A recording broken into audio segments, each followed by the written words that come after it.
9:30 समय घंटपड़ा नोडाल उच्च विद्यालय ठारे समस्त प्रशिक्षार्थी मैंने उपस्थित होई निजर नाम पंजीकरण करथिले। ब्लॉक शिक्षा अधिकारी महाशय द्वारा प्रशिक्षण शिविर तालीम शिविर उद्घाटन हेबा परे प्रार्थना एहा परे परिचय प्रदान एवं एही तालीम यथार्थता वर्णना जहाँकि भी साहब द्वारा करा जाइतिला सहित प्रारंभिक मूल्यांकन कार्य होइतिला। इतिमध्ये जिला शिक्षा संयोजक श्री मनोरंजन साहू महाशय तालीम शिविर में पहुंची शिक्षक भूमिका दायित्व तथा कर्तव्य और प्रबोधन तालीम आवश्यकता संबंध में संक्षिप्त आलोचना करथिले। चापान विरति सह एही अधिवेशन परिसमाप्ति होइतिला। द्वितीय अधिवेशन जार ना थिला जातीय शिक्षा नीति 2020। प्रशिक्षक श्री दुशासन सेठी महाशय समस्त को द्वितीय अधिवेशन को स्वागत जणाई प्रबोधन अर्थ पचारिथिले। यार अनेक अर्थ जेपरि कि किछि नूतन शिक्षा बुझाइबा उपसर्ग प्लस बोध आदि उत्तर आसिथिला। तत्परे आरपी महाशय यार अर्थ प्रचार करिया बोली कहिथिले। शिक्षकों कर्तव्यर एक वीडियो प्रदर्शित कराइला। एहा परे पूर्व पढ़ा जाइथिबा 43 खंड बही प्रथम दशम पर्यंत 43 खंड बही थिला।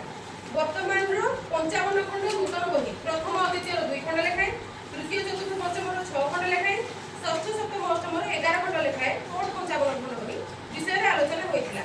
86तम संविधान संशोधन अनुसार जातीय शिक्षा नीति 2020 रो 17टी गोल मध्यरु सस्टेनेबल डेवलपमेंट गोल एसडीजी जन सब नाम कहजन 4 which less Mphasis on inclusive and equitable education विषय आलोचना करा जाइता।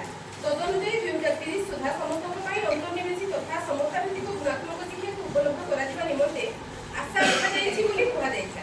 एहा परे 5+3+3+4 शिक्षा व्यवस्था तथा 8टी मुख्य आलोचनार बिंदु यथा पाठ्यक्रम शिक्षादान प्रणाली और मूल्यांकन शिक्षकों भूमिका शिक्षार्थी समग्र विकास विविध कार्यक्रम प्रजुक्ति विषय प्रयोग अंतर्भुक्ति और समता मूल्यबोधन संस्कृति ज्ञान संयुक्त गोष्ठी सहभागिता विस्तृत भाव आलोचना करागला। तत्परे आद्य शैशव शिक्षार गुरुत्व मौलिक साक्षरता और संख्या ज्ञान विभिन्न पर्यायर शिक्षादान गुरुत्व शिक्षार्थी मानकर सामग्रिक विकास 21वीं शताब्दीर कौशल अभिज्ञता भित्तिक शिक्षण शिक्षादान प्रणाली रे बहुभाषिता आदि विषय रे आलोकपात करा जायतिला। आद्य शैशव शिक्षा को काहेकि गुरुत्व दिया जायछि बोली आरपी महाशय प्रश्न करथिले एवं 85% मस्तिष्कर विकास 6 वर्ष पूर्व हेउथिबारु शिक्षार्थी मानकर मस्तिष्कर सुस्थ विकास और अभिवृद्धि निमंते एही शिक्षा अत्यंत आवश्यक बोली एहार उत्तर आसिथिला। एहा परे वर्तमान गठनमूलक तथा समाप्तिमूलक मूल्यांकन एहार आवश्यकता एवं पूर्व प्रगति पत्र तथा वर्तमान सामग्रिक विकास पत्र तुलना करा जायता। एथि सहित शिक्षक मानकर निरंतर वृत्तिगत विकास निमंते 50 घंटा वार्षिक जोड़ा वर्षक 50 घंटा तालीम संबंध में आलोचना करी द्वितीय अधिवेशन को शेष करा जायता। एहा परे मध्याह्न भोजन विरति होइता। तबे तृतीय अधिवेशन ओडिसा पाठ्यक्रम ऊपर एक सामग्रिक दृष्टि knowledge goes beyond books. With this quotation and a warm greeting, RP Mr. Montu Charan Sahu started his session Odisha curriculum framework 2025 a whole view. First of all, he asked few abbreviation like NCERT, National Council for Educational Research and Training, NIPA, National Institute of Educational Planning and Administration, NCF FS 2022, National Curriculum Framework for Foundational Stage, NCF SE 2023, National Curriculum Framework for School Education, OCF 2025, Odisha Curriculum Framework. After that, he laid emphasis on the 4 C's of 21st century education system. They are creativity, collaboration, critical thinking,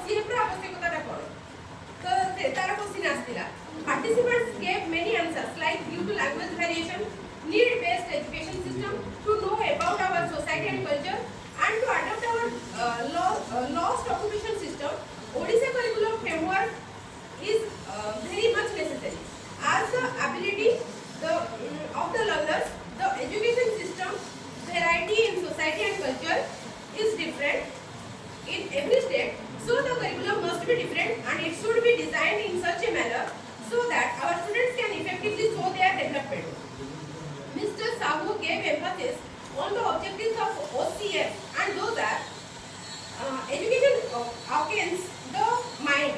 Second, individual and analytical thinking. Third, good health and wellness. Fourth, collaborative participation. Fifth, inclusion of economics and culture.